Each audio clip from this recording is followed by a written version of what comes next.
All right, go ahead and call to order. Appreciate everyone making it virtually this afternoon. I know we had to pivot a little bit due to weather, but hopefully everyone's staying warm and safe out there. We'll go ahead and jump in right into our next agenda item, which is the approval of the agenda. And so with that, any discussion, comments, or recommended revision on our existing agenda? If not, I will look for a motion for approval. Move we approve as written. Second. Thank you, Amy. Thank you, Paula. Anyone opposed to approving the agenda as written? All right. Consider that approved agenda. Thank you. In terms of, we'll go ahead and move right along to agenda 3 of approving the minutes from our meeting in January 18th. Thank you to the AAA team for capturing those for us. And so with that, I again will look for any discussion or recommended revisions to the January meeting minutes. If none, I will look for approval or motion to approve, and we'll go from there. I make a motion. I'm sorry, Paula. No. Mary can make the motion. I'll second.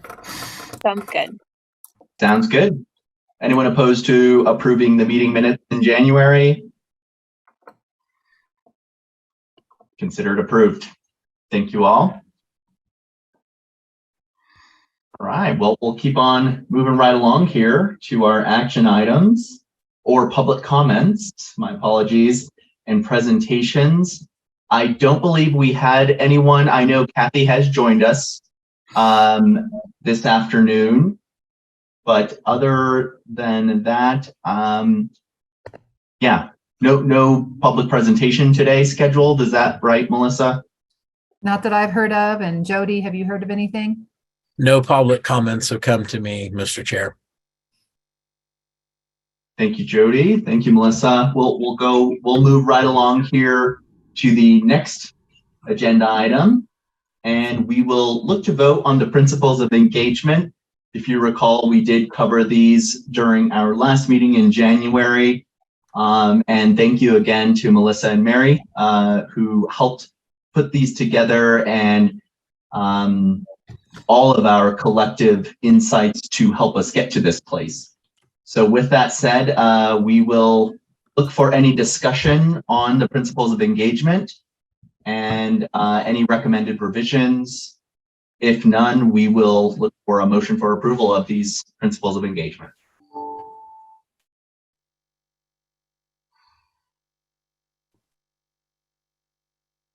I think where we landed last month was this is a really good starting point. And I move that we accept these as written with the option to, as we see something come up, we can edit and amend as needed.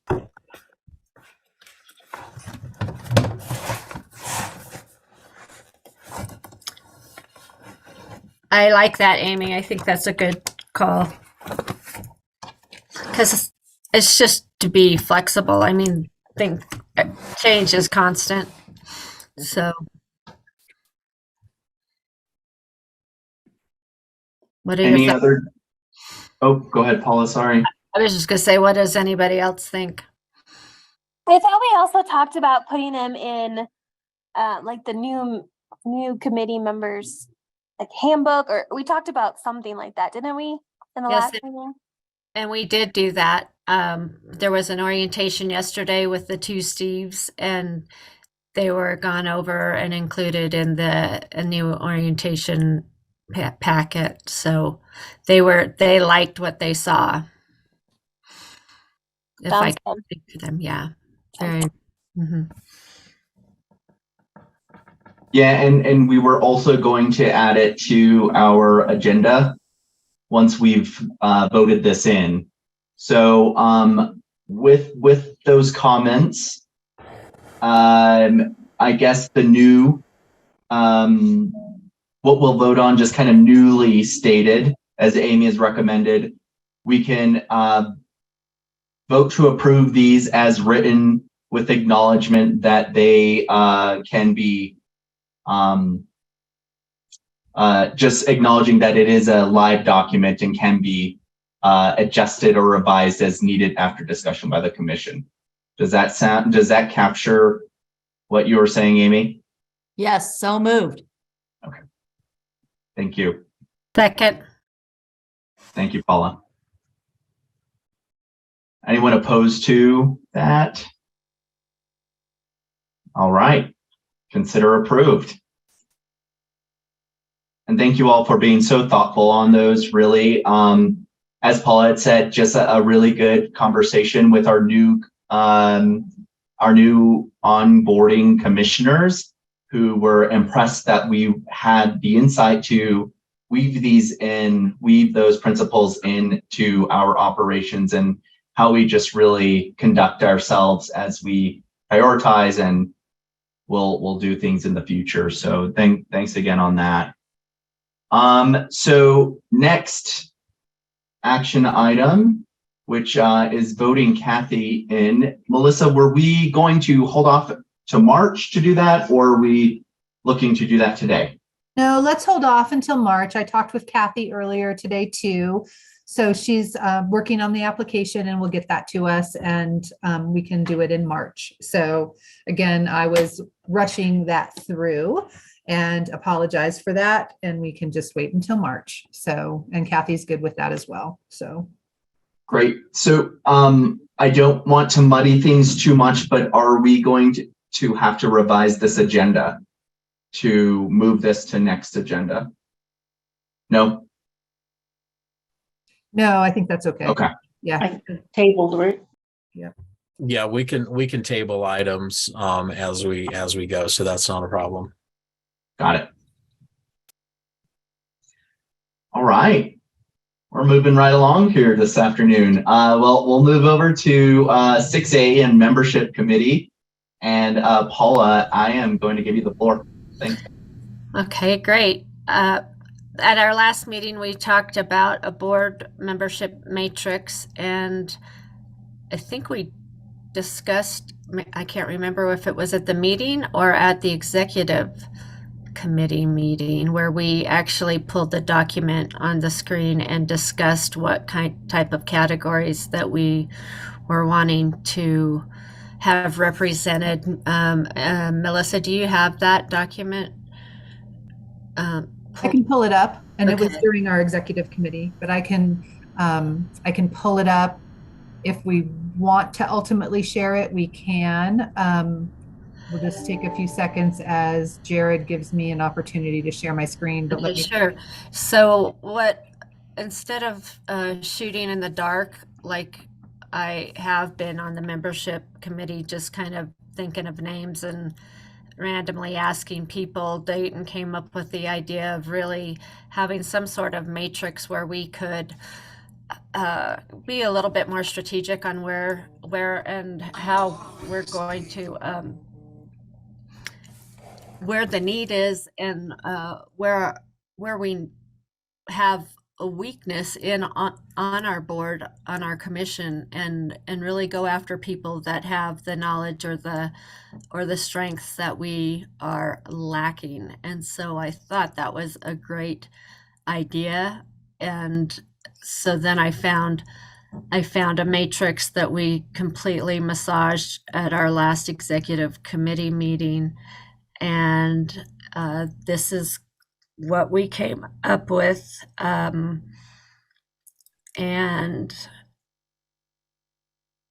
yeah, so we have the categories that are listed because the bylaws state that we have to have a certain number of commissioners that are 60 and over. That column is present.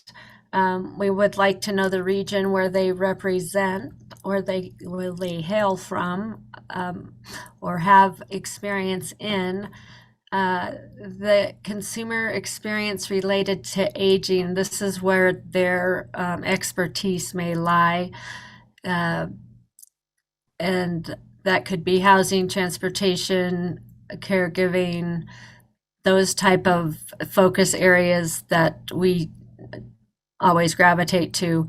And then someone that has the finance and accounting background, uh, risk management and legal, marketing, PR, outreach, board governance and subcommittees, and then policy and legislative advocacy type person.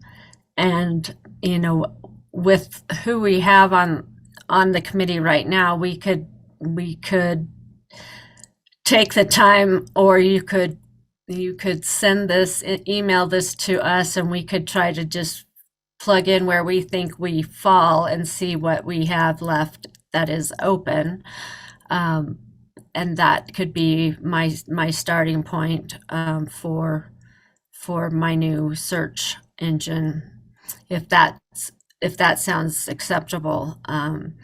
Or we can just plug in where we think we fall and then revisit it at next month's meeting and discuss and move forward from there. Jody?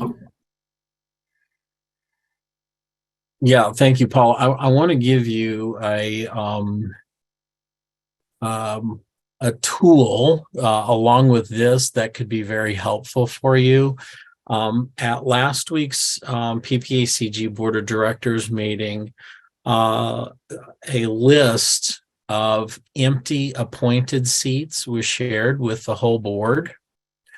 And this could ultimately be a tool for you as you reach out looking for people that hit these certain marks and certain experiences.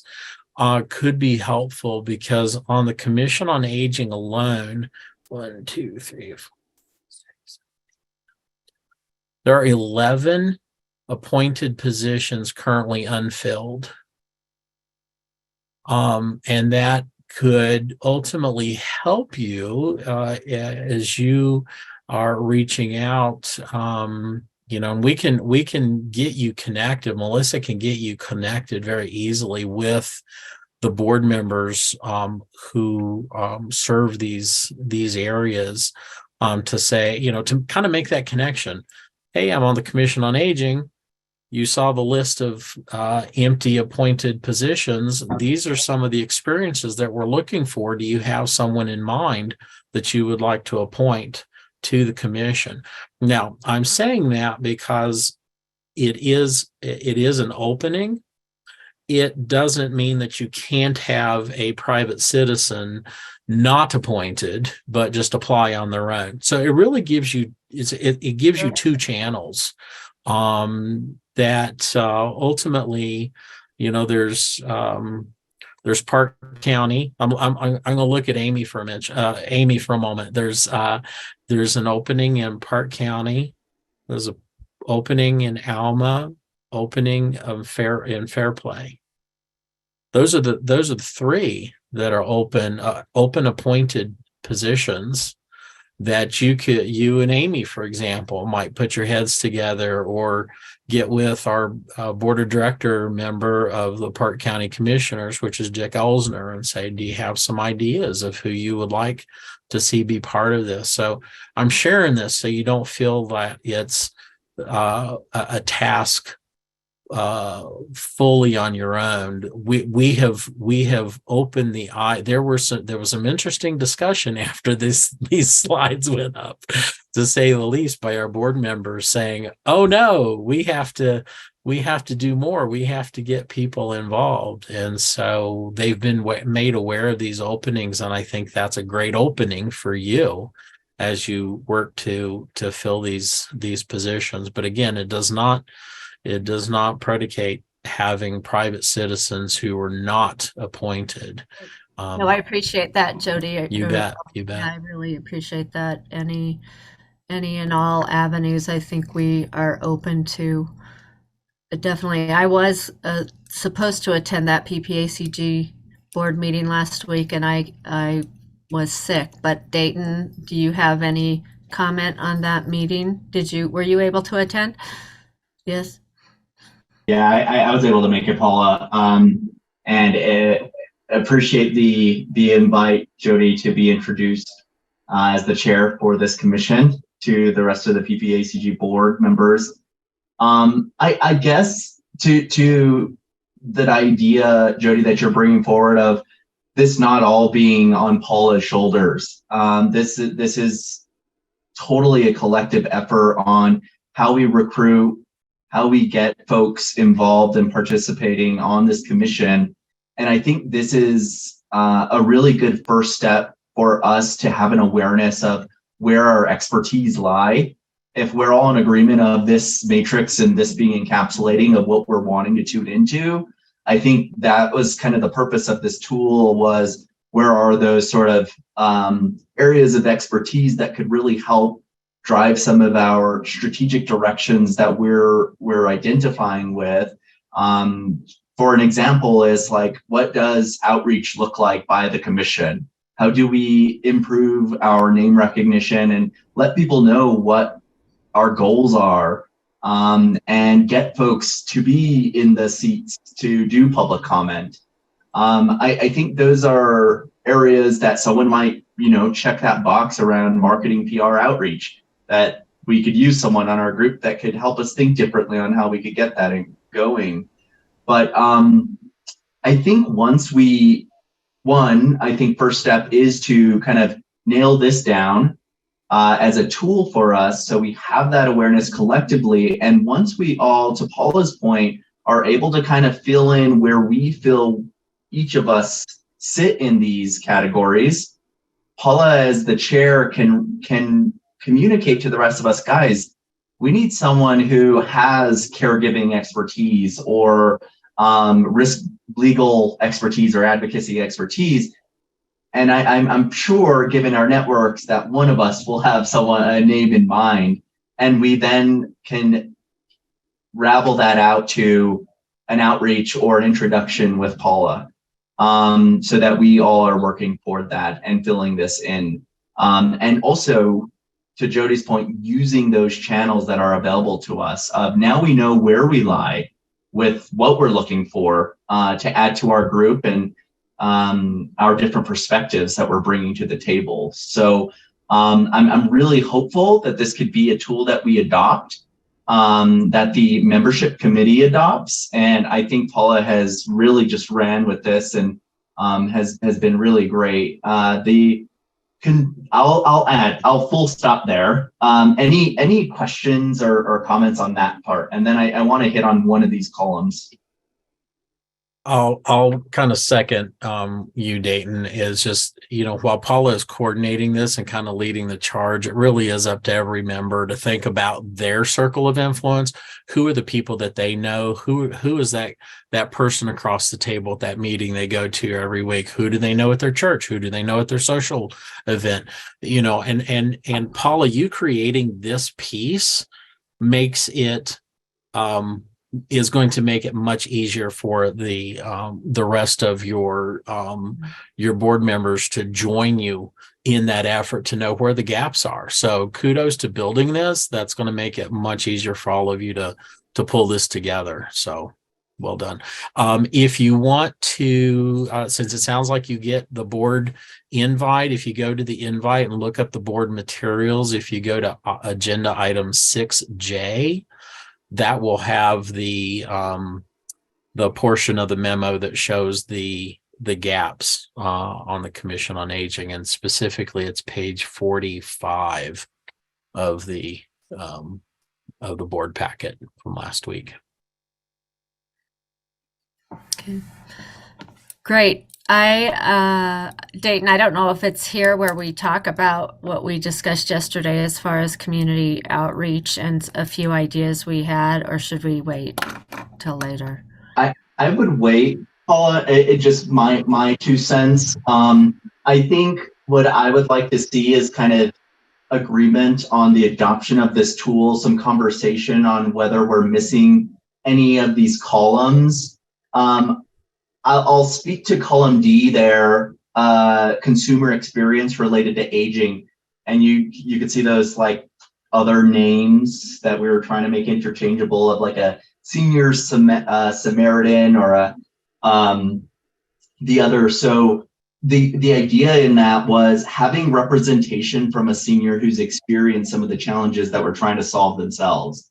So having someone who has that sort of try to access transportation, and transportation is this big deal, or, with the Homestead Act in front of us, someone within the housing column checks both of those marks of housing and that consumer related experience of they know what it's like to be affected by that bill passing or not passing. So I think that's kind of the idea behind that, is having someone who is experiencing some of these challenges that we're finding solutions for. We're trying to find solutions for and work toward contributing. So that was the idea behind column D. The language for it is obviously not wordsmithed quite to where it needs to be, but just want to point that out on that column and also put it out to the group. If you have any recommended new columns that we need to add to this, or if we need to modify this tool in any way. If not, I think, kind of moving forward with this, getting out to the rest of the committee or rest of the commissioners here, and we fill it out would be my recommendation right now. Is now the time for open comment? Is it? Okay. So two quick things. One, or I guess three. I absolutely love this.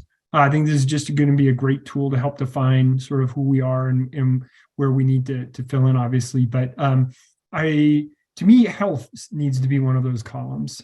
Healthcare, health access, things like that, because that's such a big part of every senior's life in some way.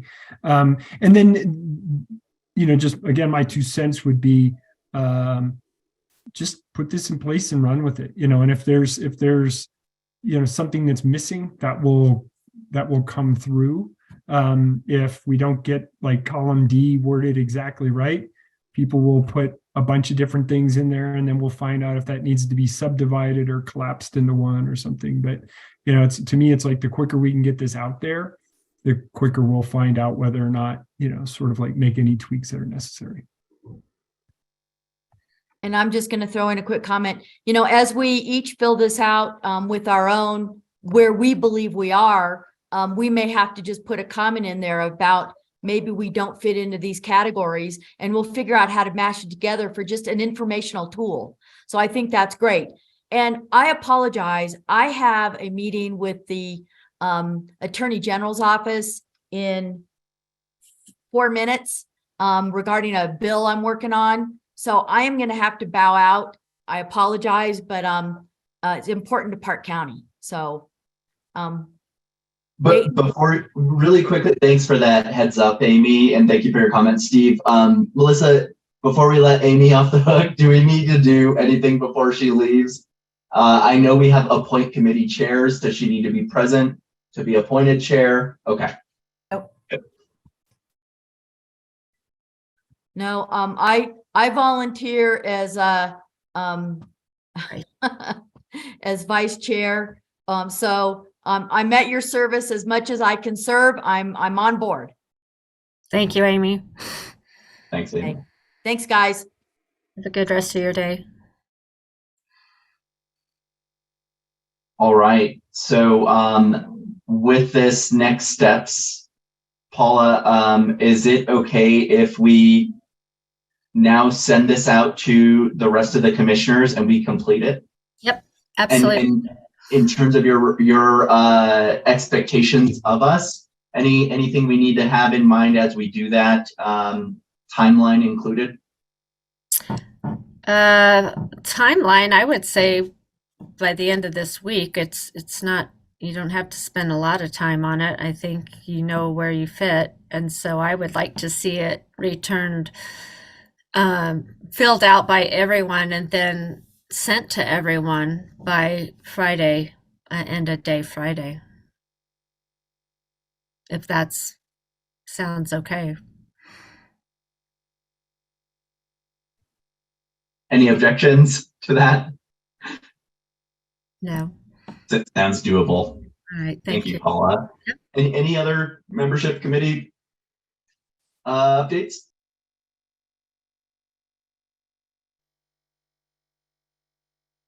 I know we're waiting on to get Kathy's application, but can you share who appointed her and her experience and background, just so we have an insight?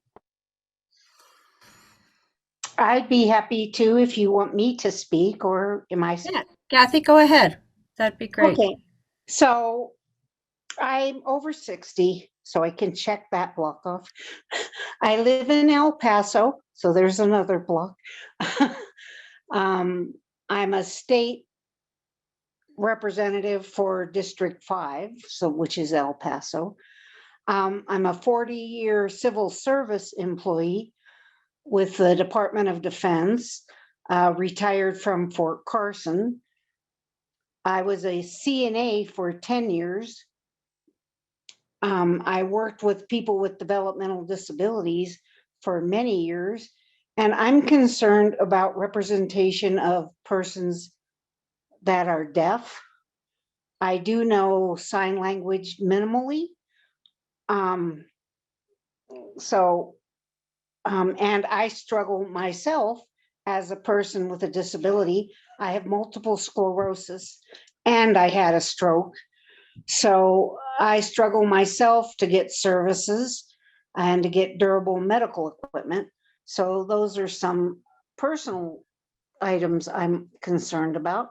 And I have used PP, well, you know, your commission, your departments for several things that have been very, very much life enhancing. So I'm a big proponent of the services you provide. So I don't know if there's any specific questions that I didn't address, but I'd be more than happy to.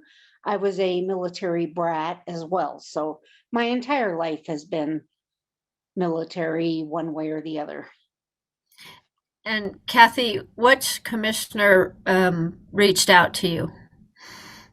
Melissa was the one that had originally, Okay. that we had spoken.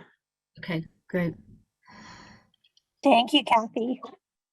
Yeah, You're welcome. Kathy, we are very privileged to actually have 3 Colorado Commission on Aging members within our region.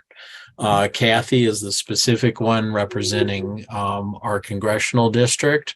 Then we also have another, Penny Whitney, who represents workforce. And then we also have, I'm drawing a blank. Is it Elizabeth? Kimberly Bryant. Kimberly Bryant, who works in long-term care. And so we're very privileged to have 3 commissioners at the state level representing our region, and Kathy specifically joining you all on the board.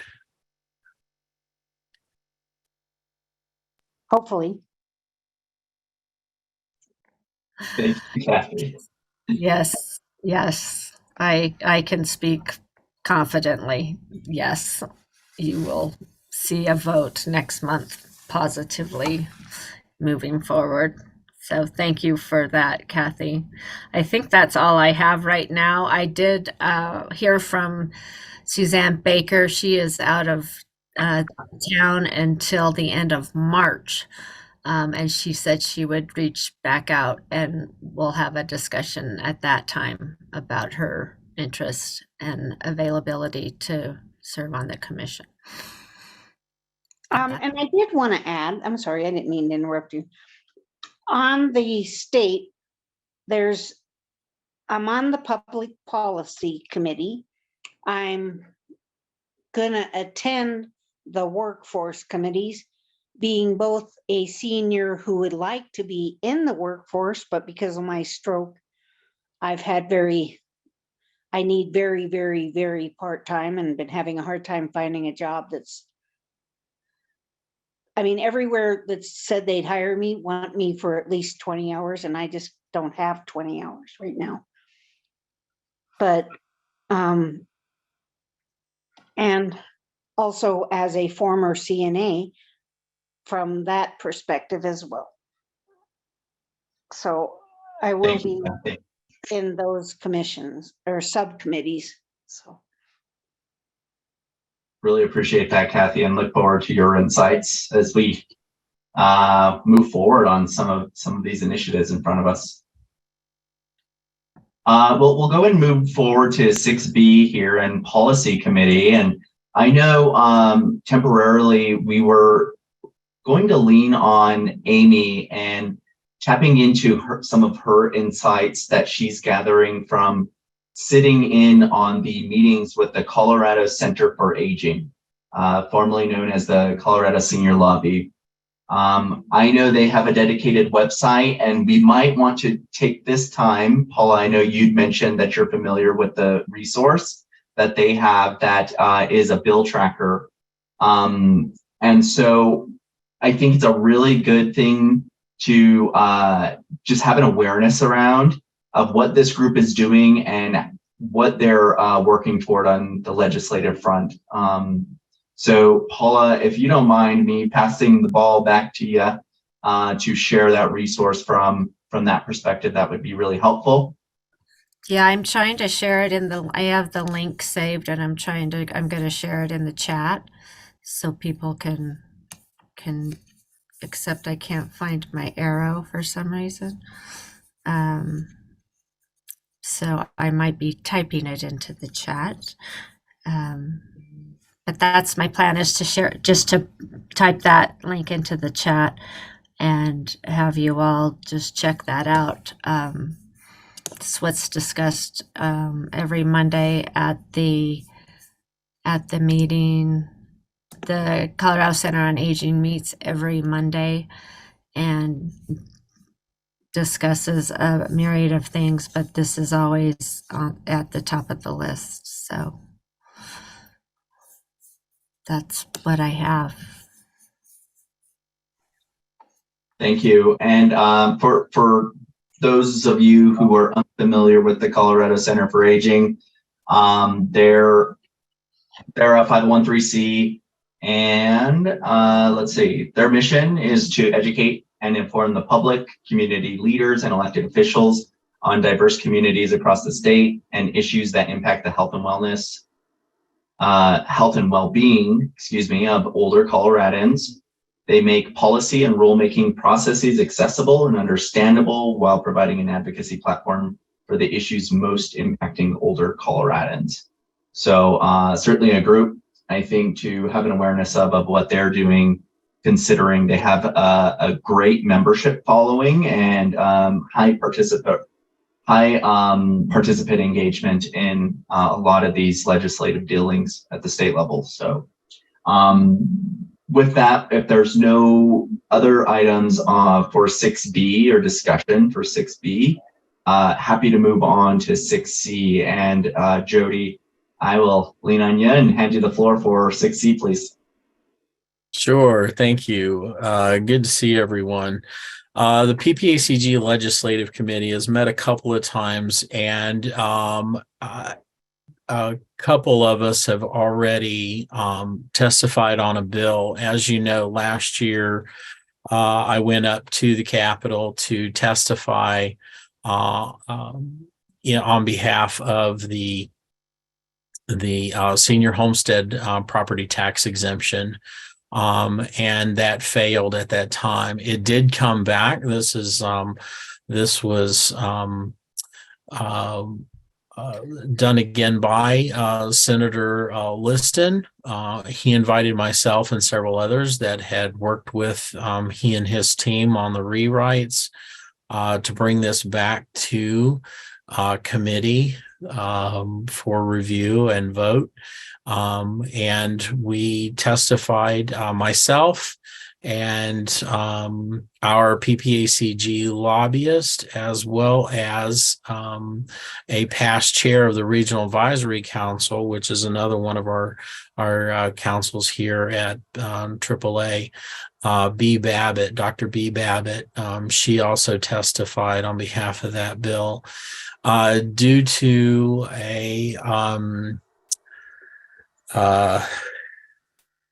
I can't remember how they phrased it now, but due to an issue, it did fail, but they were invited to bring it back, and so in this session, and so it is now going to be picked up by a House member and reintroduced. Senator Liston and Senator Janal, we do expect to be participating in that again. They were the primary writers of this one, and so the biggest difference between last year and this year, there are really two key pieces that were rewritten.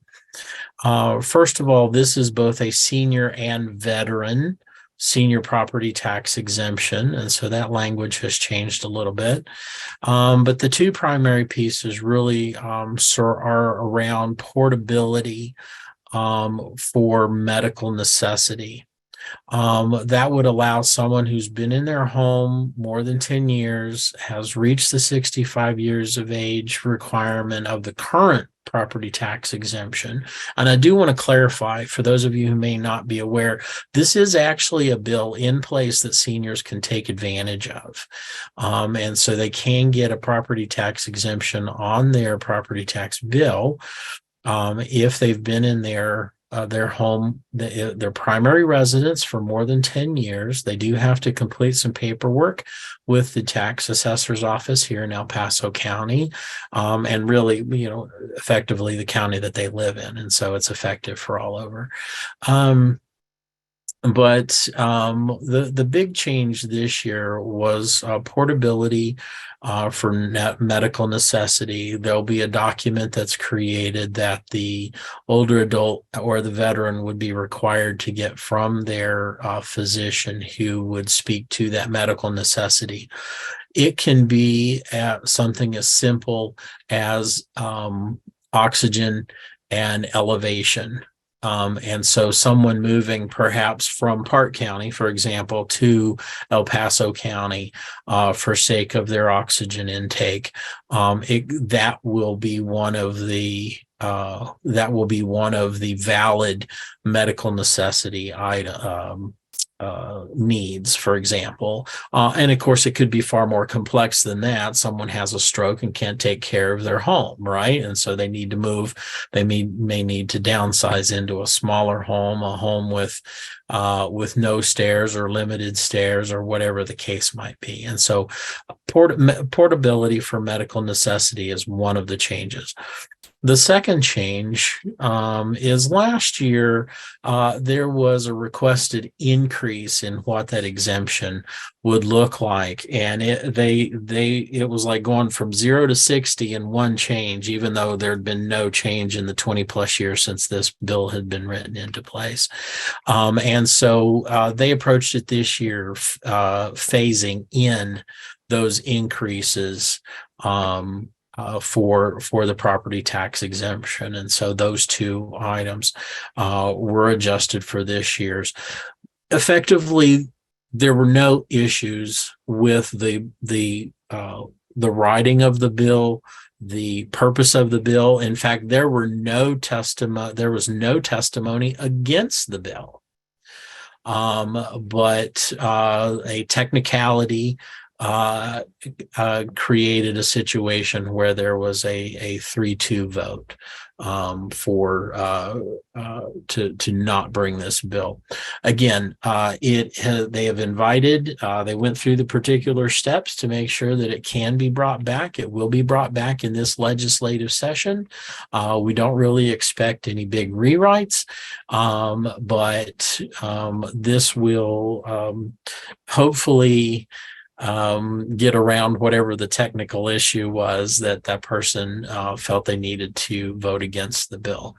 And so more to come on that. We're really excited about that possibility because the budget is set right now in such a way that they estimate X people to in the budget to take advantage of that, but they're not hitting that at all. The more people could take advantage of this bill with or without these changes that are being requested to be put in place. And so that is something in your own circles of influence. Make sure folks know that they have that opportunity to have a reduction in their property bill. So that's where we stand right now as to that. That's the first and only bill so far that's come before committee that the legislative committee is supporting. Generally, the legislative committee does, of course, look at all areas of PPACG priorities. And so we, not this coming Monday, which is President's Day, but the next Monday, the 27th, we will begin meeting weekly every Monday morning to review bills that are coming up that have PPACG priorities. And of course, I'm on that legislative subcommittee from a staff side.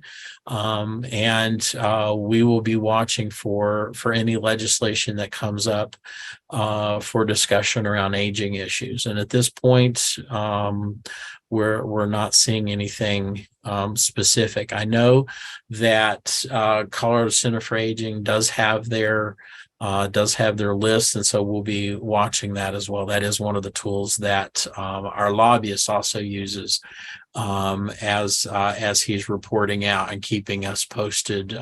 He's the one who actually reaches out to us and says, okay, this bill are coming up.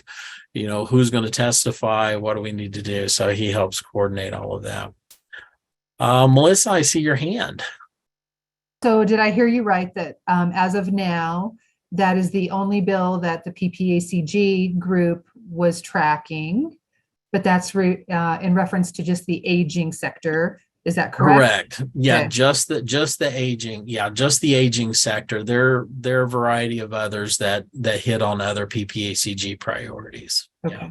Can you just mention a couple of those if you know them off the top of your head? And the only reason that I mention it is because I think sometimes some of those other bills, even though they might not be specifically for seniors, I think the Commission on Aging might see that there may be an overlap in knowing about it possibly. So I'm just, if you happen to know them. Sure. Yeah, no, you caught me with my hat off there. Okay. I don't have those specific bills in question. They're not at a point where they're supporting or not supporting any specific bills. Once we get to that point, which I do expect in the next couple of weeks, where there'll be very specific bills that they will have very specific actions around, then those are the kind of updates that I'll be able to provide to during this report. But yeah, we'll be watching that.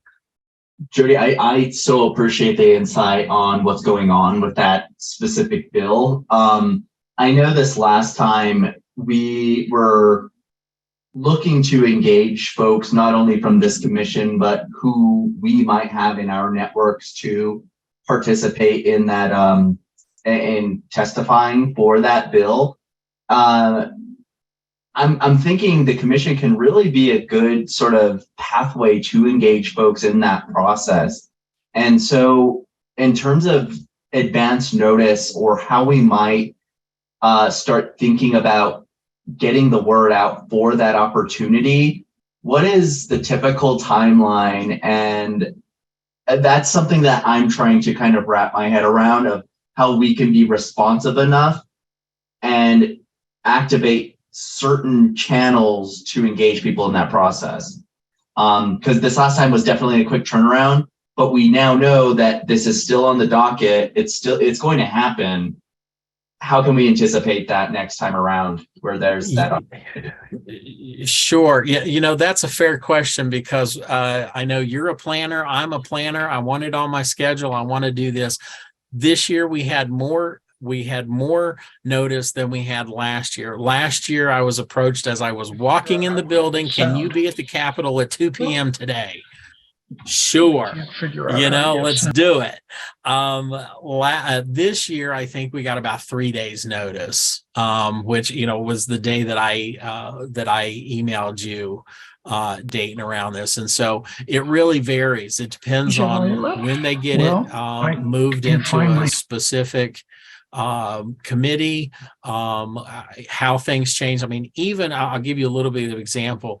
When they first notified us, they said, between 1:30 and 3:30, you're the fourth bill out of 5. Okay, great. That gives me an idea of what I need to do to juggle my schedule, right? In fact, Senator Liston's aide said, give me your cell number. I'll keep you posted when it's time for you to get logged in. Great. Because I did this all virtual this time because of my schedule. And yet literally in the 30 or 40 minutes leading up to the 1:30 sign-in time, they changed that schedule twice. We then became the third out of 4th, then we became the second out of 3. And that's just the beast of politics and bill making and bill writing, is that things get picked up, things get pulled away, and that schedule changes. So I'd love to tell you what a regular would look like. There is no such thing. I know that I have to keep myself prepped and on top of the bills that we are going to be following, so that either I hit the road to Denver or I make sure I get registered to testify online. And testifying online is extremely simple. They give you 2 minutes. And there's a timer in front of you. So it actually is a very simple process to engage in the system. And I can totally understand the dynamics that play out in terms of not being able to specifically nail down a time, but I still think there is, we can anticipate to an extent, right? We know this bill's coming up.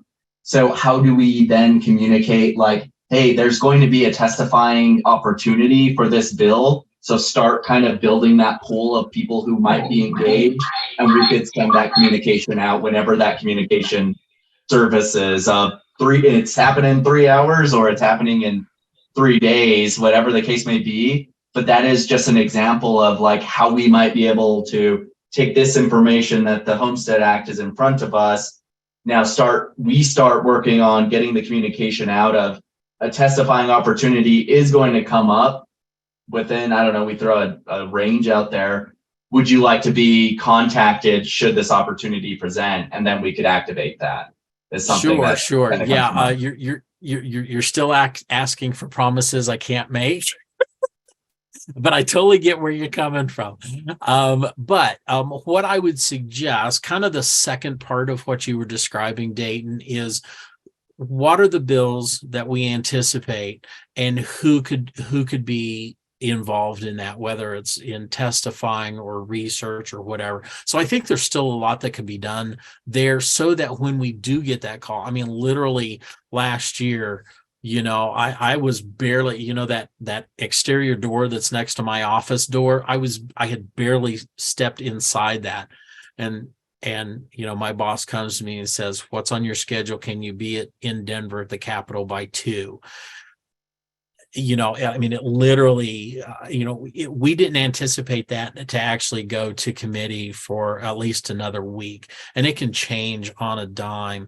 But where you're totally on track is that we are prepared, we're ready, so that whether we get a call for testimony tomorrow at noon or 3 weeks down the road, we're ready. And who is that person and what is their focus? Is it their passion so that they can speak eloquently about it? Do we need to pull up some details and statistics? because literally, even though the website, when you get logged in, says you have 3 minutes, other committees have 3 minutes. This committee gives you 2 minutes, and so you have to be eloquent and precise. Got it. I will say, though, one of the things in my feedback to Senator Liston last year was we had all these great senior service organizations that testified on behalf of and in favor of the bill, myself included. There were tax assessors from across the state. There were a variety of other senior service providers, but not a single senior in the room or online. And so that was my big push this time, is we've got to get people who will be personally affected, who are currently living within the parameters, and let them tell their story. And so I had 3 lined up. B was the one who was able to make it work on her schedule.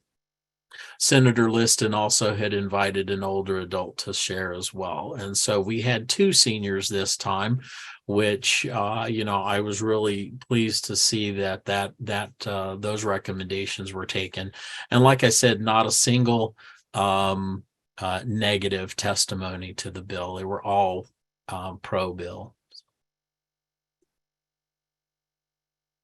Yeah, Steve, I see your hand up.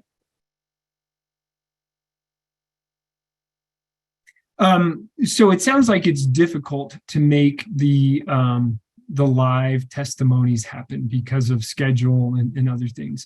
Is there any other mechanism we could use to try to collect those voices, those testimonies in some other way and make them visible to the people at the legislature?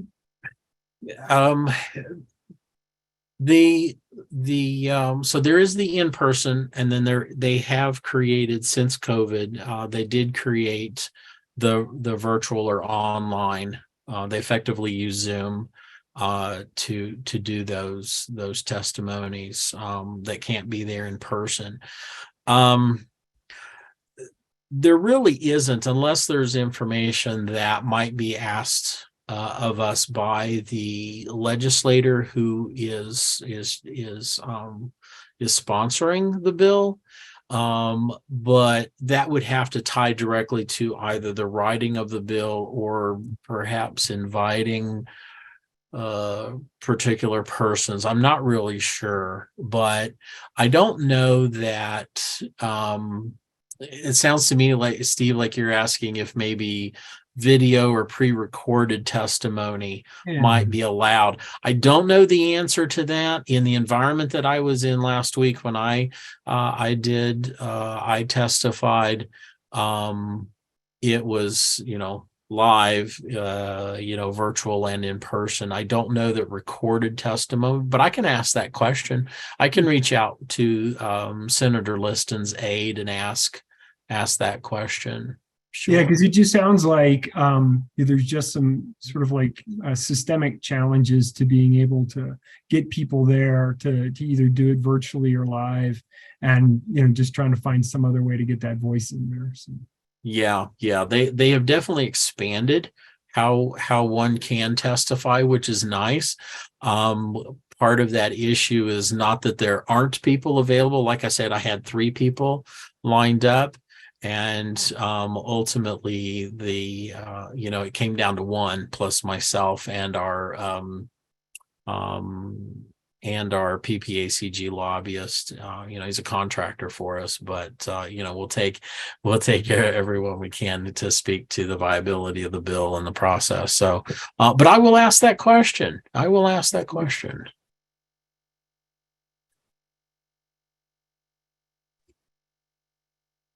Yeah, I'll just round that out in that, I know our policy committee is, it definitely needs some spots filled in, but I think that's something that committee could brainstorm around, is how can they,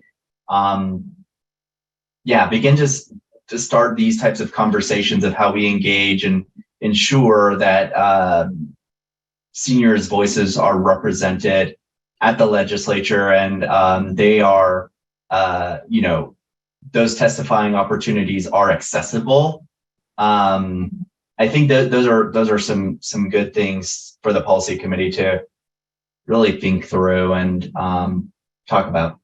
And Yeah, Kathy, so yeah, go ahead, Jody. Sorry. yeah, I saw Kathy's video would be less intimidating. I will raise my hand that doing it virtually was far less intimidating than sitting in that row of chairs in front of the Senate hearing committee in person. So yes, there's a very distinct comfort level there.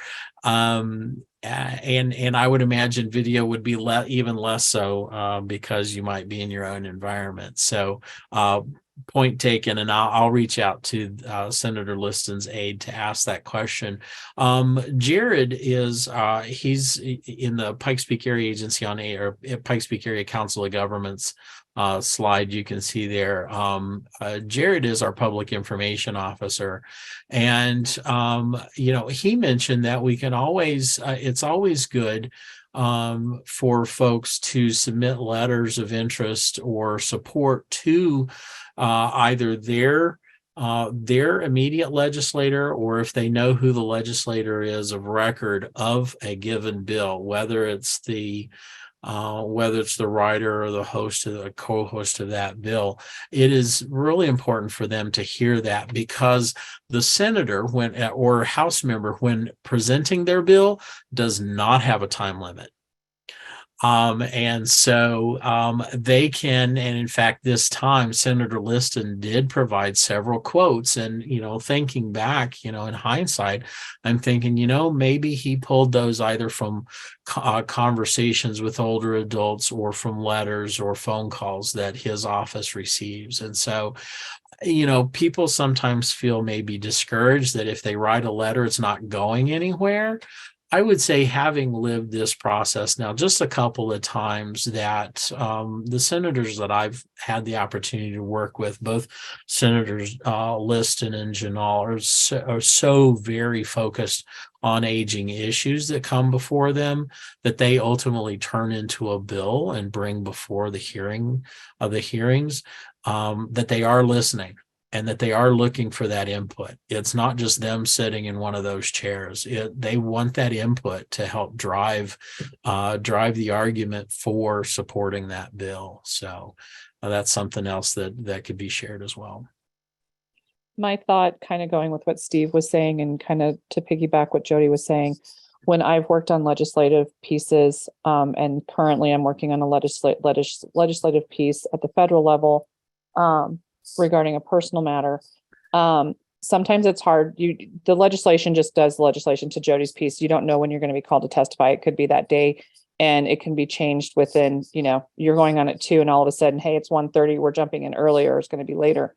But I think to Jody's point, and why I jumped on, was writing letters might be where we can get kind of that grassroots piece, instead of having people testify, because people don't like public speaking for the most part.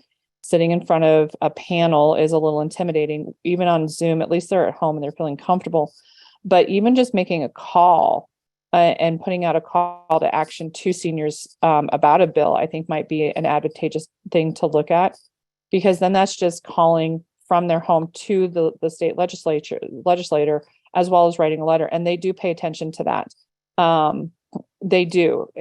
At the federal level, I get almost an instant response. I don't know at the state level, because I've never had to do it at the state level, but I would assume to some extent, yes, it's going to work the same way. So I'm wondering if that's just a different option that we really consider, because that can actually get more people of just, putting a mass call out saying for example, the Homestead Act is a thing. This is going to impact you. We would love to have a letter, even being able to, I don't know if we could, if our policies and procedures, but maybe even giving just kind of like a sample letter of, this is something that you could call, or a script, and say, in support of or not in support of, either way, whatever had to.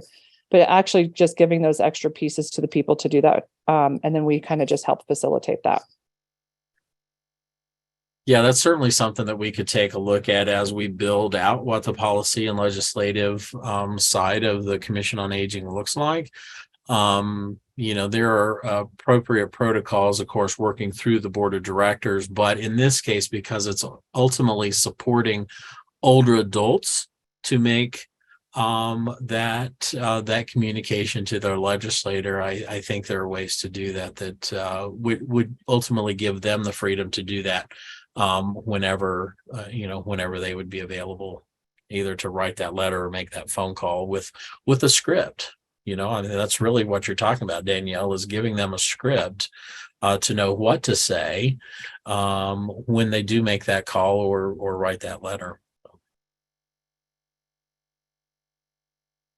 Nothing more for me around legislative committee. Like I said, starting the 27th, we'll be meeting every Monday.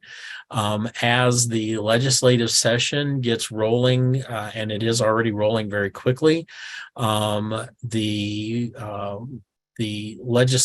board legislative subcommittee may have to move quickly on action, but the legislative subcommittee does have the authority of the executive committee of the PPACG board to assign supports or other designations to bills that then get translated up the ladder through our lobbyists. And there's documentation that he has to do showing those supports or monitor type commentary from PPACG, and so it'll start moving quickly. I expect as we really see this move quickly, especially things of aging nature, that you'll start seeing, and it'll just be a short while, but you'll start seeing more emails from me to go out, just so you're aware of that. And especially if there's a call, an opportunity for testifying, if something in particular strikes you, then you would be most welcome to do that. And I would be giving you all of the instructions on how to access that and get registered to testify. So if no other questions, Mr. Chair, I'll hand it back. All right. And I'm going to pass it right back to you, Jody. I was just going to conclude and just say great discussion. And if there are any other questions or concerns for that specific agenda item, and if not, would love for any information you might have, Jody, from the PPACG board items perspective. Absolutely. Happy to do that.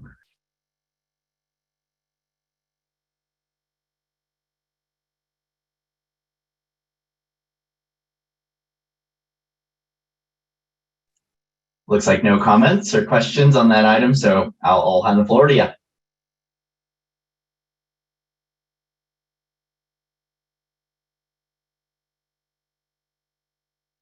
So 6D with board items, it was a fairly quiet February. It was a very busy but very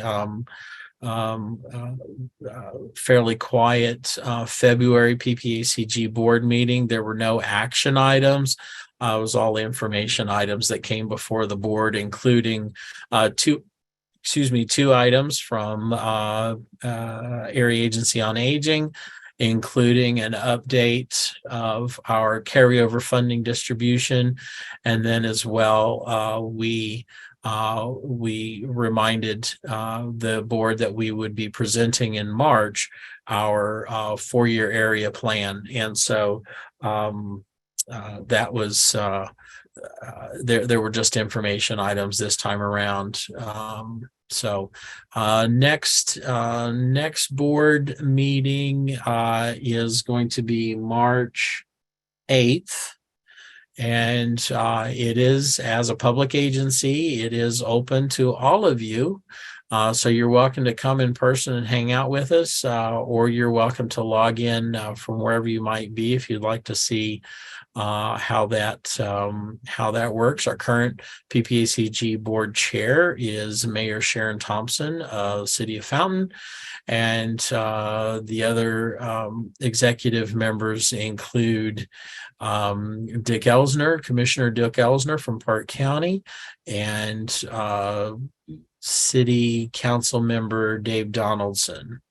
And so I know there's one more, Holly Williams. She's a El Paso County commissioner. So those are the 4 members of the executive committee right now. But you're always welcome. And if there's anything of note on the board packet that strikes your fancy, be sure to log in or come by and listen to it.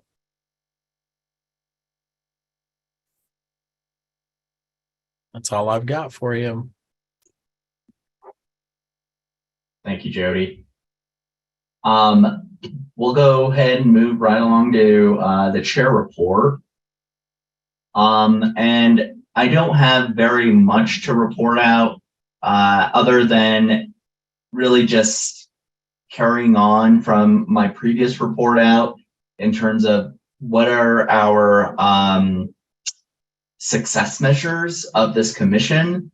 So continuing to think about what our, how do we gauge our success as a commission? What movements are we trying to make to really sort of work backwards from? I think, Steve had asked a great question during the onboarding conversation where we're interested in engaging folks. Part of that whole information repository concept was, yes, we care about the data and the numbers, and we have some of those information sources in our sites, in the demographer's office, in the CASOA report, and other sort of quantitative measures out there. But we're also very interested in the qualitative and hearing from people.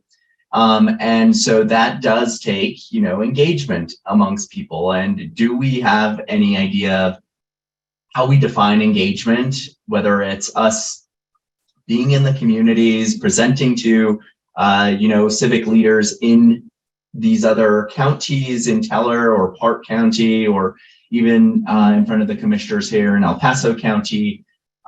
So really just kind of getting to the place of defining those engagements and other success measures. I know another internal measure that I've talked about is, being an asset to the PPACG board and our fellow committees who are also under the PPACG umbrella. So those are just some things that are I'm thinking about, certainly, and I would like to bring to the executive committee as well as this full commission so that we're able to start working backward from some of those success measures. So that's one thing I'll get out there, and I'll full stop there, and any conversation or questions on that front.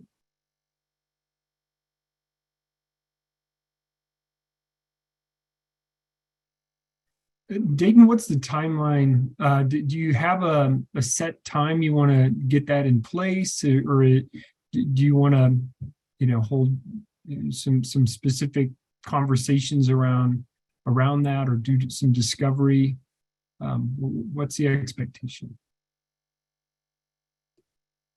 So it's been a bit of a step-by-step process, and I think the first has been, I'm pulling up our strategic plan here, and one of the things that we've actualized out of the strategic plan has been the principles of engagement. Next to that is the calendar of activities, and then the third is a prioritization tool, and then the fourth is the success indicators. So I'll quickly share my screen to show. Oh, I don't have access to that. So on our strategy session 3, these were kind of our next steps outlined. And so next I anticipate in terms of timeline, Steve, I expect, I see I have access now. I expect that we look at our prioritization tool, where we look at these different priority areas and how we put things against that, like our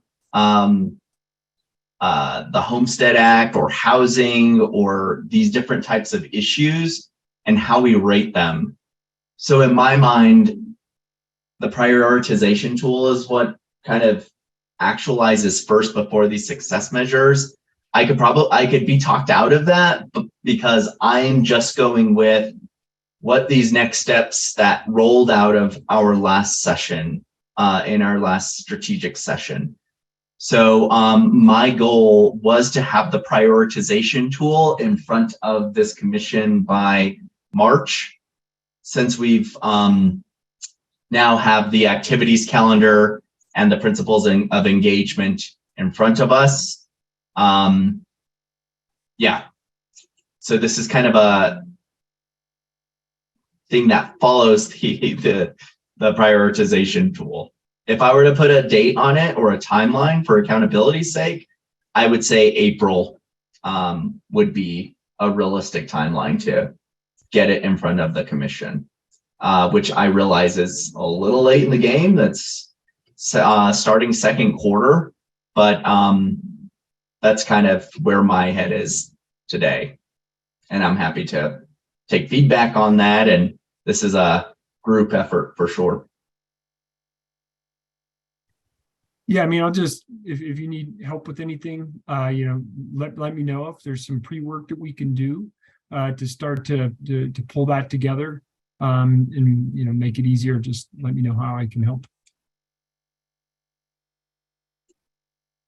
Sounds good. And I think, Steve, considering your your expertise, the prioritization tool, I could certainly see you helping out with in terms of weighted scores, so that we're able to use that in kind of in parallel with these indicators. Because what we'd like to do is, one, get agreement on what the indicators are that allow us to kind of prioritize. We put this issue on housing on against these indicators and say this is a 1 in impact or a 2 in regional or market demand, and we all have a common understanding of what that is, and we each fill that out in order to guide us of what is kind of surfacing to the top and what should we focus our energies on for the year. So in terms of weightedness and building a tool in that way, I definitely would welcome help on that front.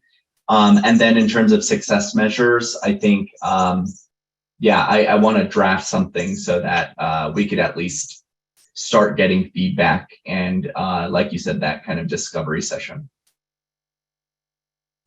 So Dayton, if I can also. Yeah, please. And a couple comments here.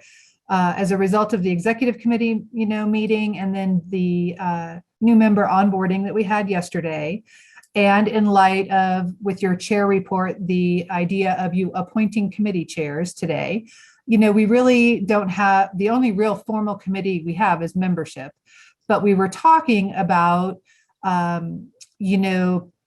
people who were interested in that concept of engagement and what that looks like.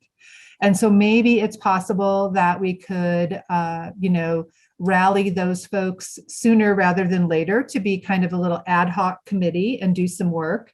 And then, as you just mentioned, you and Steve might be able to just jump in and start working on the prioritization tool together. So I may just throw that out there now for a possible idea, versus us waiting until the executive committee meets, in 2 weeks to talk about it. Maybe, we've kind of been thinking about it a little bit, and maybe we can just engage people to have kind of those ad hoc, committees up and running until they complete their job, and then their ad hoc is over and we move on to the next thing.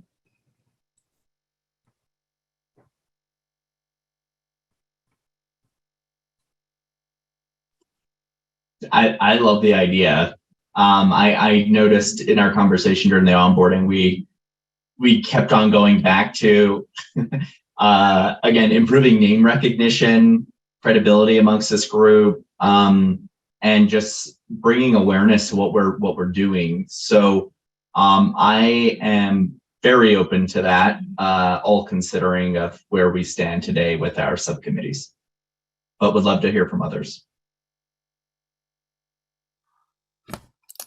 I am too, and I said in yesterday's meeting that I just talking out loud was thinking about some kind of a regular column in a senior publication or the local neighborhood newspapers about like a commissioner's corner or something where we could provide the content and keep people up to date on what the commission is up to, on what we're discussing, on events that we know of, that type of thing.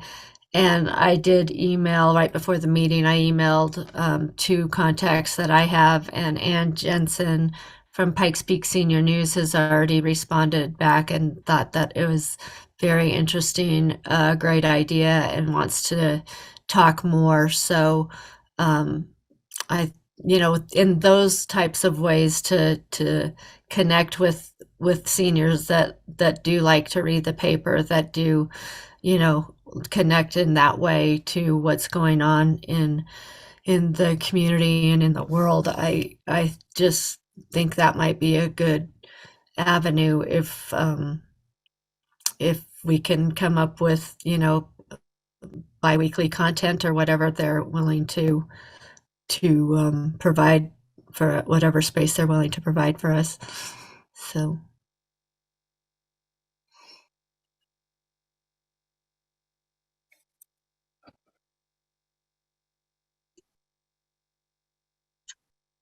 Fantastic. So out of this conversation, what I'm hearing is that we would form another subcommittee, an ad hoc subcommittee, whose mission would be to improve name recognition and engagement amongst older adults that we that are within our region. Am I capturing that correctly? It sounds like to me it's outreach for branding, but also getting in touch with the older adults' ears.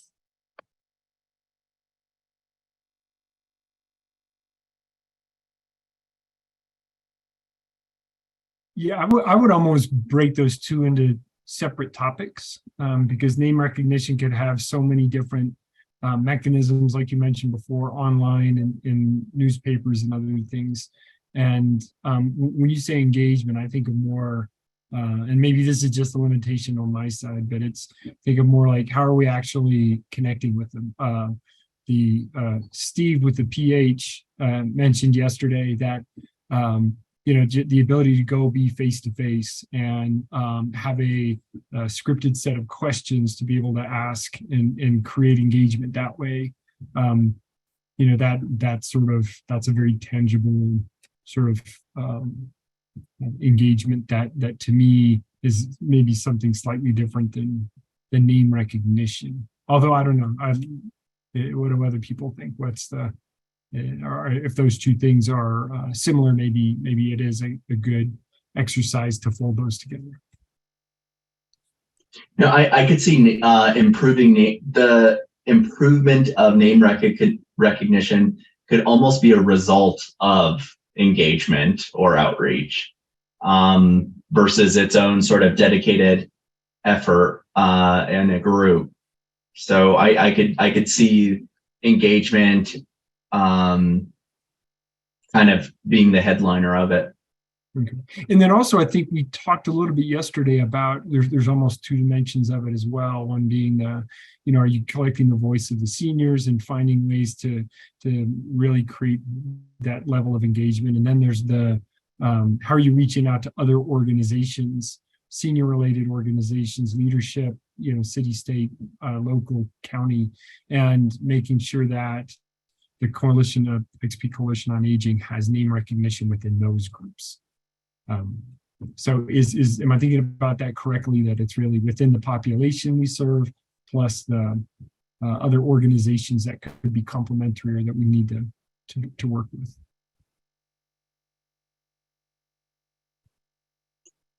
Absolutely. Do we have any marketing collateral, like a flyer or anything that describes who we are and what we do? I think we have a little corner on the website, on the PPACG website, but that's all I've seen. So I have a very basic flyer that talks about the Commission on Aging and the RAC. And so when I'm out in the community, I'm handing that out to people that I see so that they understand those two different entities, you know, so that if they wanted to become a member or if they just want to come to a meeting and, you know, hear things. So we have that. You know, we could look at designing something very, you know, have to talk to Jared and Jody, but, you know, because it's one thing for me to put something together. It's another thing for, you know, the PPACG to kind of do it all. So, and I'm really glad to see Kathy talking about the yellow book. We need to see if we can get that into the yellow book.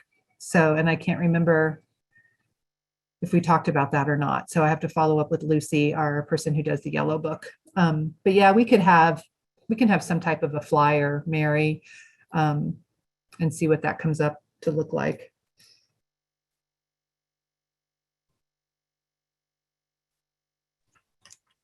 Definitely an amazing first start. So it sounds like we can form a subcommittee and an engagement subcommittee with those audiences in mind of older adults themselves within the communities that we represent, as well as the organizations, and see how we can engage them. So if interested in participating in that group, please let Melissa and me know, and we'll start next steps from there. Does that sound reasonable?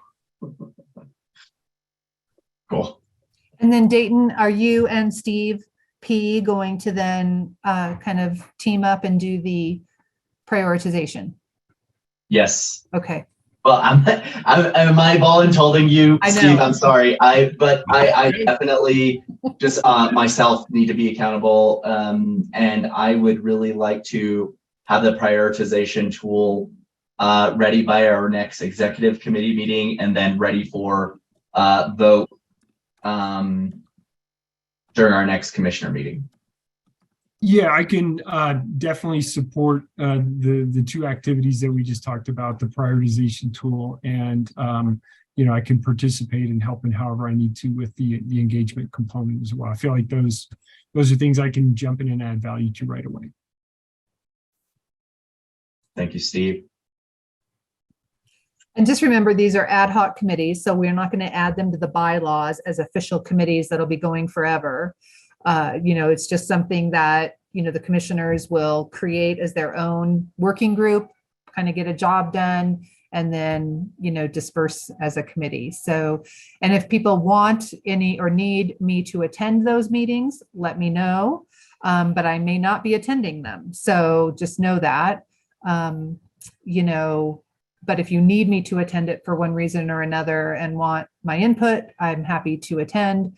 But I may not do that just for the sake of you guys being able to just work through those things. But I can do it if you ask me.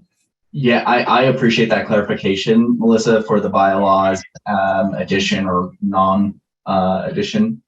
I do think at least the first meeting would be very valuable for you or Jody to sit on, so that we can gain an understanding of the resources that the AAA or PPACG can offer to this group. I think a flyer is an example of that, of can you all create a flyer for us to start hanging those in senior centers, or you know, how often can we kick out a message via the social media channels that you all have? So I think those are things that this group, just having a strong understanding of those channels, is something that needs to be. And agreed, Dayton. And I think I was going to plan on attending the engagement one, but not the prioritization one. So, but good point, because I did not say that. So, but I will definitely attend engagement because I can see where I need to be present there. But you let me know if you want me to attend prioritization with you guys. But yeah, I'll attend engagement for sure. So, yep. Thank you. Yeah. Great. All right. That'll conclude 6E. Except you do need to officially appoint Paula again as the membership chair. Okay. And it doesn't need to be voted on. It's just that you as the chair, that's a benefit you get to do, is appoint people to be the chairs of committees. And our only real active one is membership. So you can go ahead and make that form. I am honored and privileged to nominate the esteemed Paula to our member as chair of our membership committee. So Paula, thank you so much for leading the way to recruit a very talented commission. And I'm looking forward to just getting an amazing group together, continuing to add on to an amazing group. So thank you.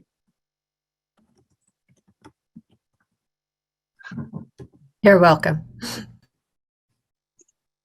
All right.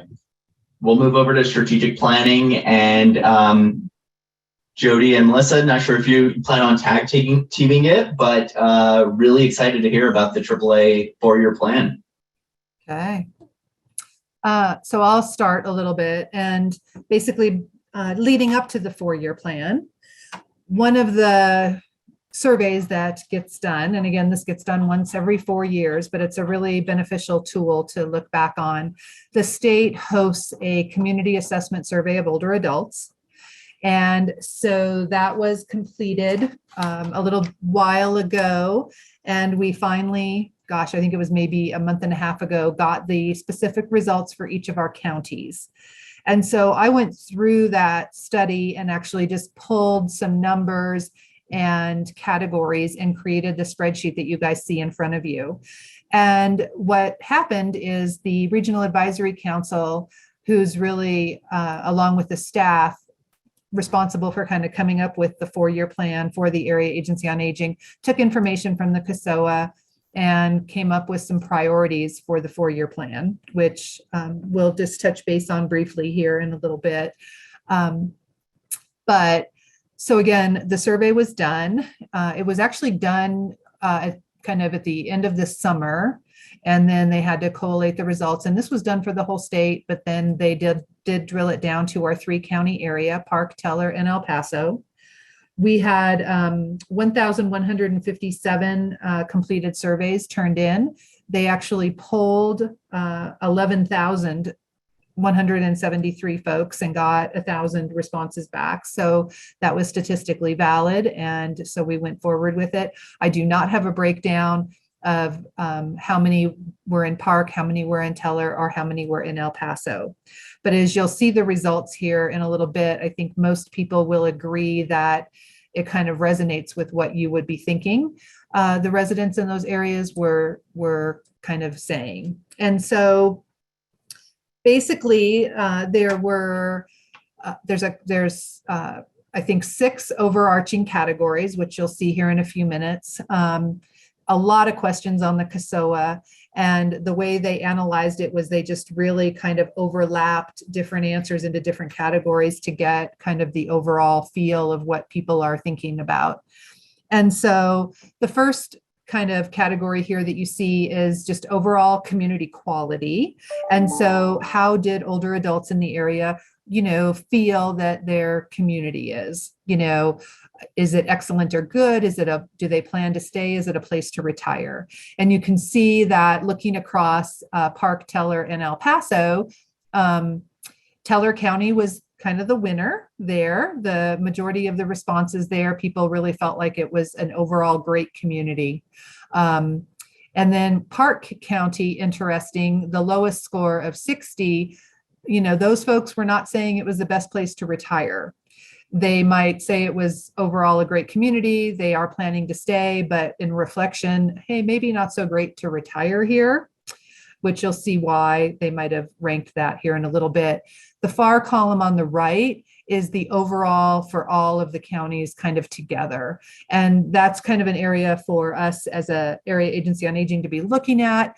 In that column, when things are really low, we're concerned about that. We want to, in our 4-year plan, we want to say, what are we going to do to make this better? So we'll be drilling down into some of those here in a second.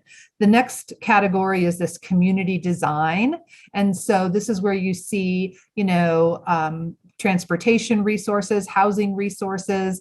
And again, for some places, is it a walkable community? Well, our rural areas probably don't care so much if it's a walkable community. El Paso County even might not care so much if it's a walkable community, but certain areas that might be more important to others.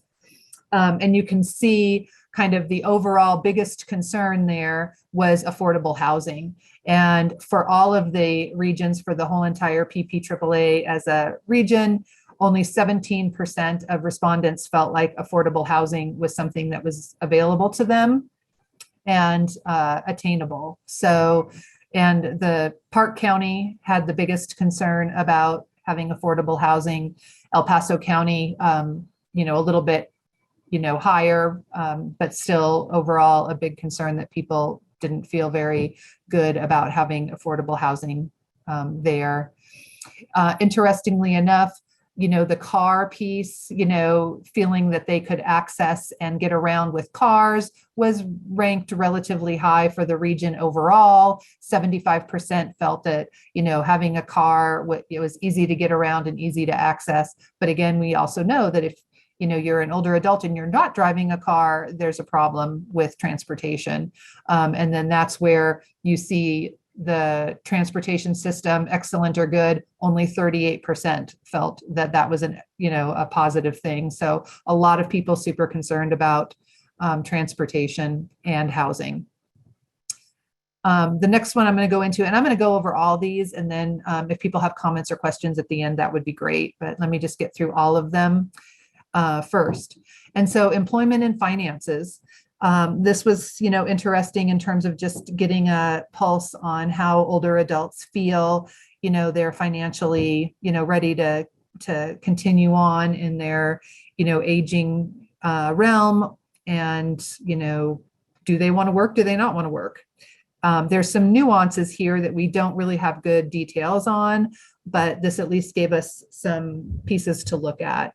And so again, the area of biggest concern was you see, are the communities, do they have excellent opportunities to build work skills? And only 17% of the respondents felt like, if I wanted to go back to work, I could build my skills. Only 17% felt that way. Now, the interesting part of that is that maybe the people who answered that question couldn't have really cared less. We don't really know that for sure. But let's hope that they did answer it with the intention that if they wanted to build their work skills, they would have to say it's a big, ugly F for our region. This is not something that, is available to us. So people not real happy with that. But yet overall, the top line there, positive community, their economic health in general, ranked kind of high there overall for the region. 67% of respondents felt like overall, they're not doing too bad. But again, that's not that high of a number. And when you look at the 3 different counties, Teller County is the one that was ranked ranked it highest. So 70% of the respondents in Teller County felt like, hey, we're doing okay. Park County, the lowest at 49%. And then a 68% for El Paso County. So kind of interesting. And then looking at equity and inclusion, this was a new question this year for the 4-year plan. So 4 years ago, this was not something that was talked about, but now it is something that the state unit on aging wants all AAAs to take seriously and answer and make sure that we're being inclusive of all the people in our regions. And so this one, there wasn't a whole lot of real interesting findings here. You can see the low score of a 39, a 20, and an 8. Now, the interesting thing here is, so 39% of people overall in our region felt that the community valued older adults. That's pretty sad. 1 out of 3 people feels like they're valued. 2/3 not so happy, right? That's kind of sad. But then when you look at that 8 challenge with equity, again, only 8% of the respondents said that they felt that there was a challenge there. So that's not a big concern, even though that number is super low. Of the people who answered this survey, they didn't say that equity was a concern for them. So, and I don't know that we know what race people were that answered this. I think we should know that, but I don't have that information in front of me right now. The health and wellness piece. So when we look at that, you can see some interesting scores here. 90% of people felt that their mental health was excellent or good. When we had the 4-year plan before, this was a huge problem. We went into COVID a little concerned about people's behavioral health. There were a lot of behavioral health services that came out as a result of COVID. And so it's kind of nice to see that the people who answered this survey weren't super concerned about their behavioral health. Although I know we get calls still pretty regularly where people don't say, oh, I'm depressed. They'll say, oh, I'm anxious. People are crying on the other end of the phone. So we know that people are still having a hard time out there. But from the folks who answered this survey, they responded pretty well. And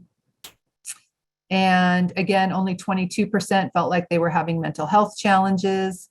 And so, this category, not overall too bad.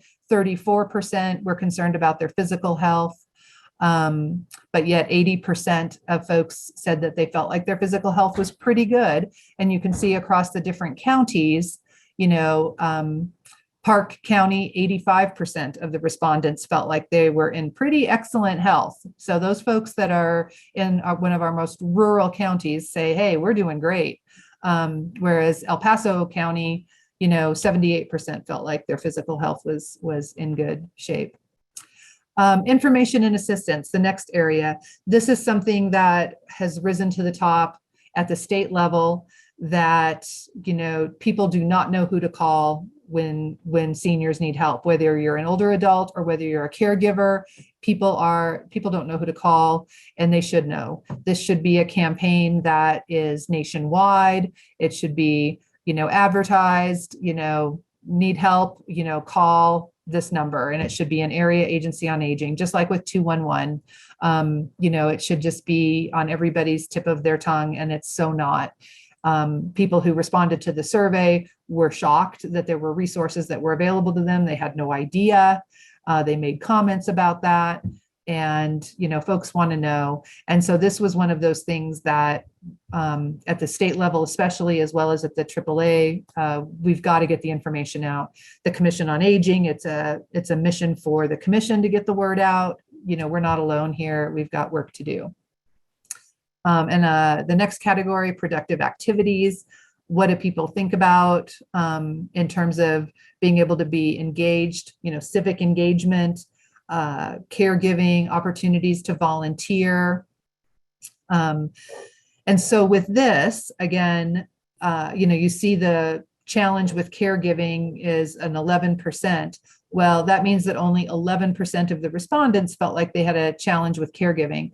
Well, we don't know if, the people who answered the survey, maybe the majority of them were not caregivers at all. And so they're just kind of guessing that if they had to be a caregiver, maybe they would have a problem, and they might be saying, oh, I could be a caregiver. That's no big deal. And so only 11% felt like there would be a challenge. So don't really value that answer too much, because I think there's a lot of unknowns there. The interesting piece that's highlighted there overall, the 33%, folks, 33% of the respondents were actually providing care to somebody.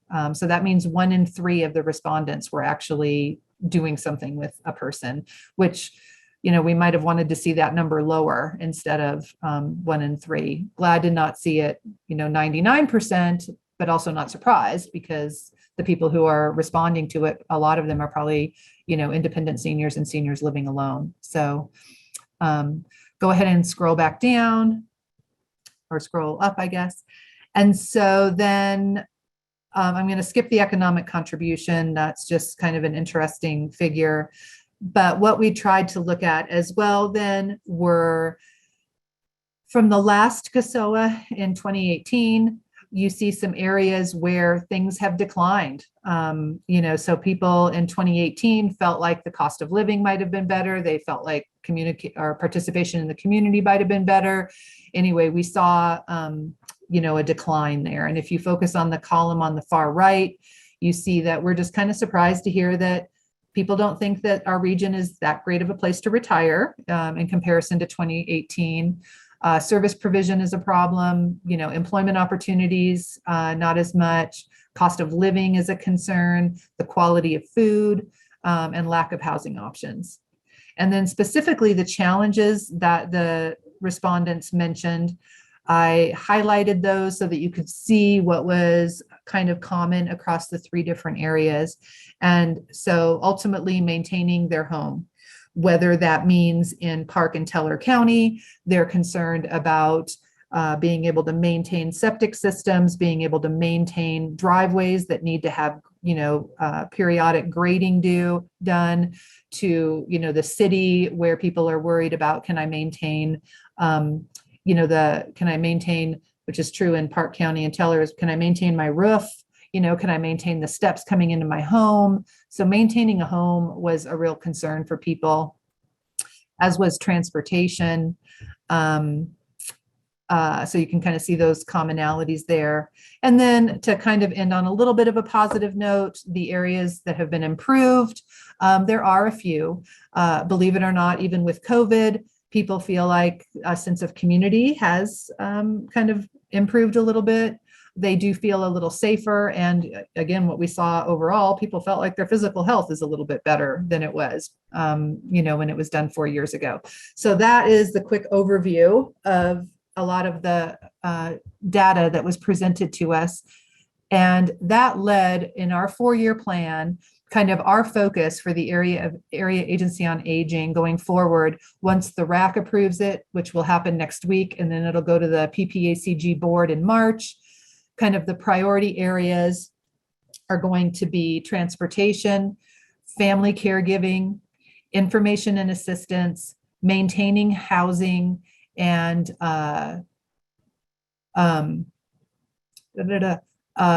outreach regarding Medicaid and Medicare. So those are kind of the big 5 focus areas for the Area Agency on Aging going forward, pending everyone approving them. So comments, thoughts, and just kind of opportunities to see how the Commission on Aging can take some of these issues that are brought up, and, we can kind of see how that's where we might want to find, somebody to join the commission who actually has some interest and background in transportation. We have a couple of folks on the commission already who are caregiving, have a strong caregiving background. So that's really good. We don't really have anybody representing housing, so we might want to be thinking about somebody for housing. Anyway, thoughts, comments, questions?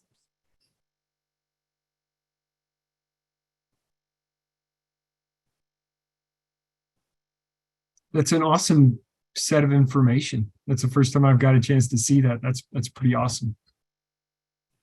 Yeah, so this is like Melissa mentioned, this is a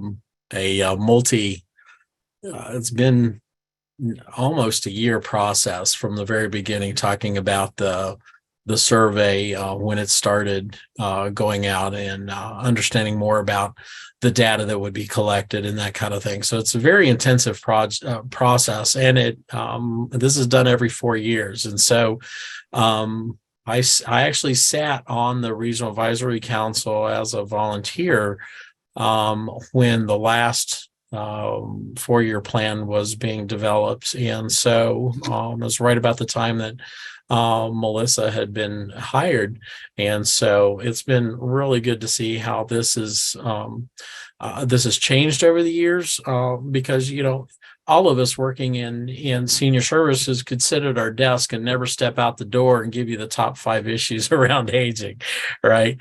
But the nice thing about this process is that it takes us outside of our assumed knowledge in our professional lives, and the Older Americans Act, which ultimately mandates this process to develop these plans, requires a minimum of 3 community conversations. Well, the Regional Advisory Council and AAA staff did 8 across all 3 counties. And so along with about 13 subcommittee meetings and another 11 specific staff and SRS committee members working together, 11 of those meetings. It's been a very intensive last few months gathering this data. In the ultimate final plan, you'll see information from the State Demographer's Office around aging. So the State Unit on Aging contracted with the demographer's office to pull information and develop charts and graphs around the over 60 population. That's a little tricky because their data usually represents 55, 65, 75, and 85 years old plus. And so they went in specifically and extrapolated information around the 60 plus because that is our mandated population. And so you'll see demographers information, you'll see the survey information, the CASOA that Melissa went through here, and this is just a pinch. I mean, it's not even a taste, it's a pinch of the amount of information that they collected across this survey. And so the final report, I'm going through that now, is a little over 200 pages. And so when it is finally completed, it will go both to our website as well as to our Colorado Association of Area Agencies on Aging's website for distribution as well. So there'll be a great opportunity for you to look at this. I invite you to read it yourself. I invite you, especially if you are currently serving seniors in your environment, think about, how you can use this to really serve your seniors better and really understand their needs. Some of those conversations that we had are conversations that we would never have sitting, like I mentioned, sitting in our office or even in Colorado Springs. When you're in Park County, when you're in Bailey, when you're in Fairplay, when you're in Woodland Park or Cripple Creek, and the highest priority is not necessarily transportation, although that is a high priority, but it's who's going to come and help me take care of this house that I bought 30 years ago, built 30 years ago, and was planning to be my retirement home, but I don't have the capability of doing that anymore. What are my options? And you're hearing, these are not what ifs. These are real people, real issues, real concerns for how they are going to continue to live out their lives in the location that they've chosen to live. And for some of those, the reality is that a move is in their future. And for some, if they can get some of the helps that both the Area Agency on Aging provides, but others as well, they will be able to live for quite some time in the location of their choice. And that's, when you're having those conversations, it's hard not to be touched when the person in front of you is struggling with next steps in certain areas, and we've all dealt with that, whether it's caregiving or transportation or case management or whatever that situation might look like. But the information here is not just an area plan. We view it as a strategic plan. It actually gets implemented now. So Melissa mentioned, it'll go before the RAC, then it'll go before the board of directors. We have to submit that to the State Unit on Aging, who is our state oversight agency.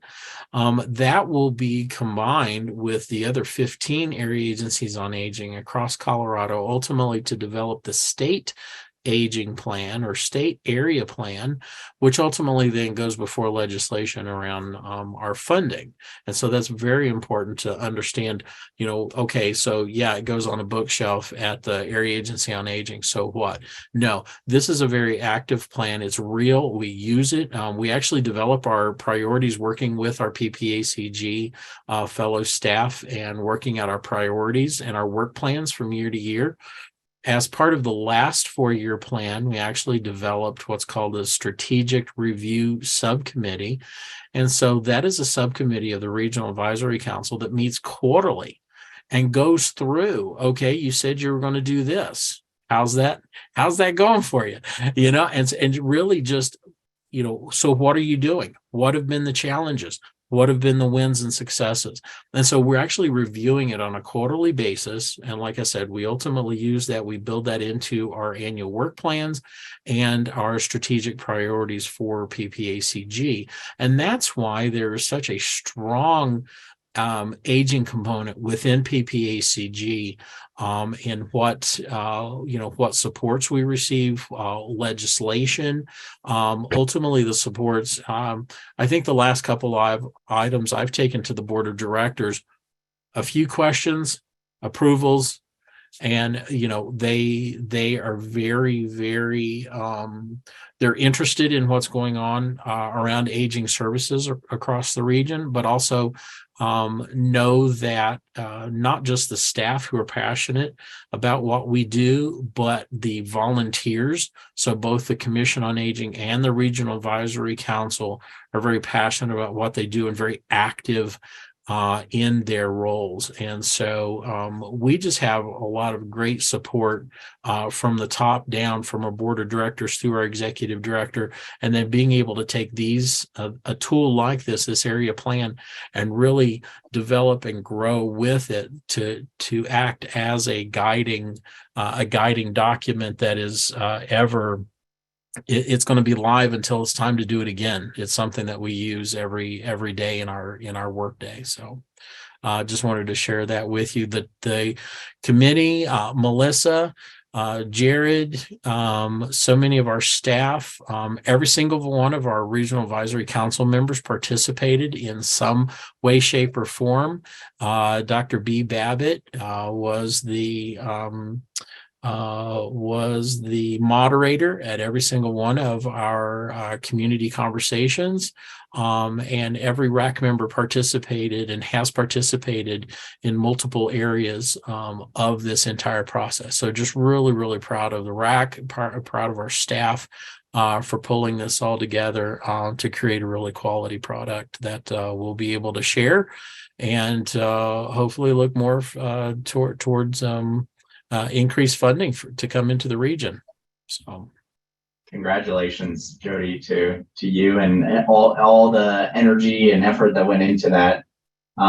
Those are, like Steve said, I'll just echo him, just kind of staggering numbers, and for that to guide kind of the direction over the next 4 years, I think is an amazing approach. And to your point around setting out those progress, those milestones, and keeping track on that is, just such a solid approach.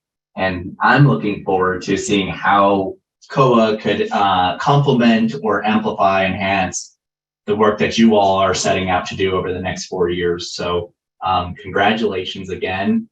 I'm certainly looking forward to seeing it. I assume it's shareable after it gets the stamp of approval from the various groups.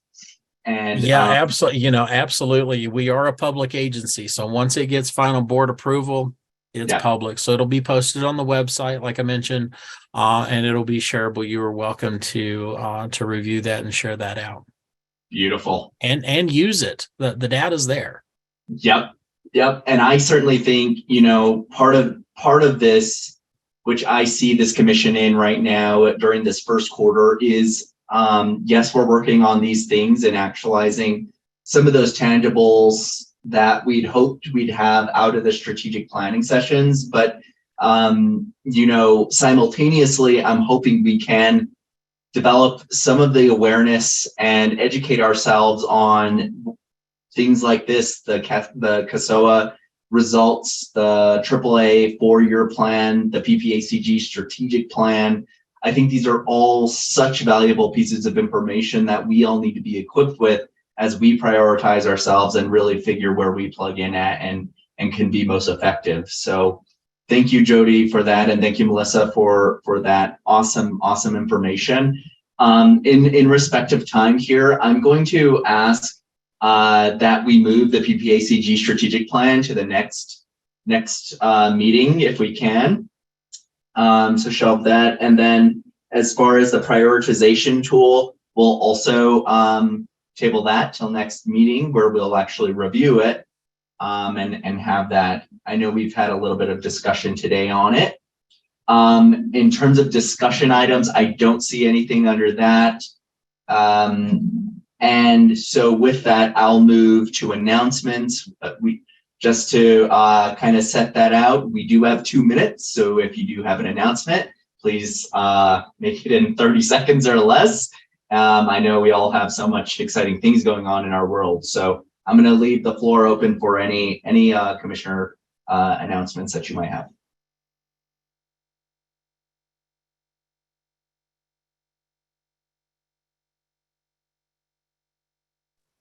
So I tried to give a brief moment of quiet. So I'm going to jump right back in again. Just a heads up that Penny Whitney with the JAWS program, she's going to be sending me an email with a flyer. They are doing a community conversation around the JAWS work and workforce.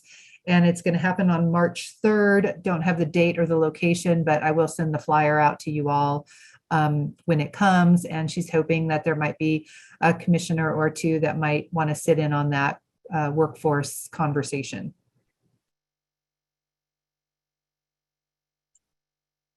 Fantastic. And I will mention 2 things. A part of the age-friendly framework is kind of coming to a conclusion in terms of a report out of the working groups who are putting some action items together. And that group, age-friendly, is going to be in full-fledged recruitment mode for people to join those different groups to drive those actions forward. So just be on the lookout for that. And I'm sure I'll send out some materials once those become available to for us to kind of send out to our different networks. Secondarily to that, I'll mention digital equity continues to be really high on my radar, considering I'm on the state steering committee who is formulating the digital equity plan for the state, which is due at the end of the year.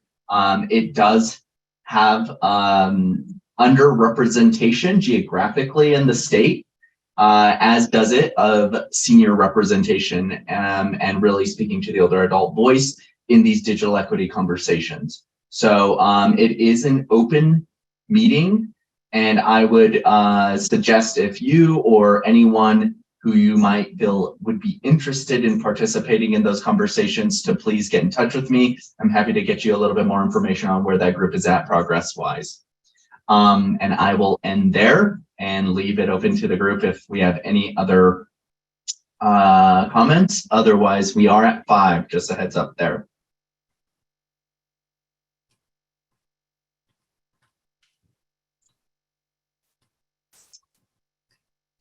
Excellent.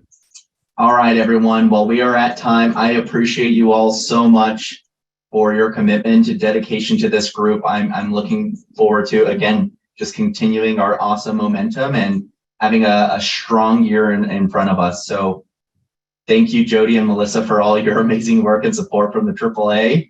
And we'll just continuing down this awesome road we're on. Hope everyone has a great rest of your evening, and we'll adjourn.